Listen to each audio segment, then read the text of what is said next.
Proverbe 11.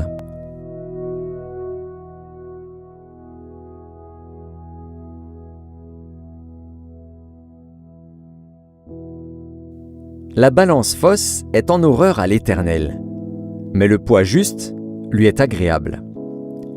Quand vient l'orgueil, vient aussi l'ignominie, mais la sagesse est avec les humbles. L'intégrité des hommes droits les dirige, mais les détours des perfides causent leur ruine.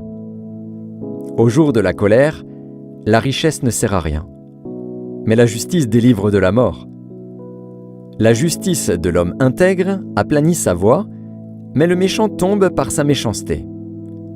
La justice des hommes droits les délivre, mais les méchants sont pris par leur malice. À la mort du méchant, son espoir périt, et l'attente des hommes iniques est anéantie. Le juste est délivré de la détresse, et le méchant prend sa place. Par sa bouche, l'impie perd son prochain, mais les justes sont délivrés par la science. Quand les justes sont heureux, la ville est dans la joie. Et quand les méchants périssent, on pousse des cris d'allégresse. La ville s'élève par la bénédiction des hommes droits, mais elle est renversée par la bouche des méchants. Celui qui méprise son prochain est dépourvu de sens, mais l'homme qui a de l'intelligence se tait. Celui qui répand la calomnie dévoile les secrets, mais celui qui a l'esprit fidèle les garde. Quand la prudence fait défaut, le peuple tombe, et le salut est dans le grand nombre des conseillers. Celui qui cautionne autrui s'en trouve mal, mais celui qui craint de s'engager est en sécurité. Une femme qui a de la grâce obtient la gloire, et ceux qui ont de la force obtiennent la richesse. L'homme bon fait du bien à son âme, mais l'homme cruel trouble sa propre chair.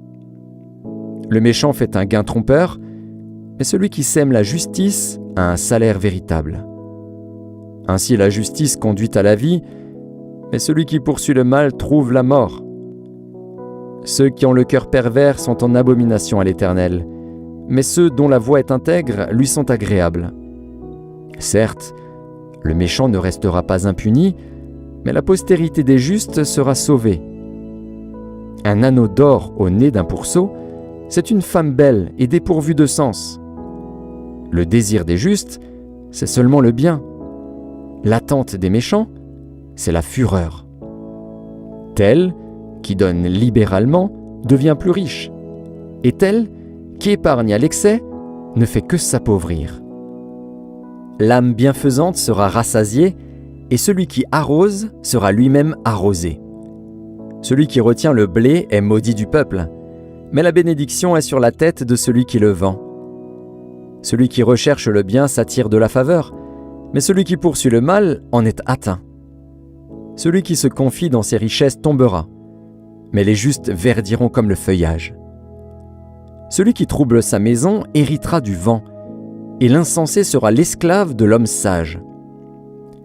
Le fruit du juste est un arbre de vie, et le sage s'empare des âmes. Voici, le juste reçoit sur la terre une rétribution, combien plus le méchant et le pécheur.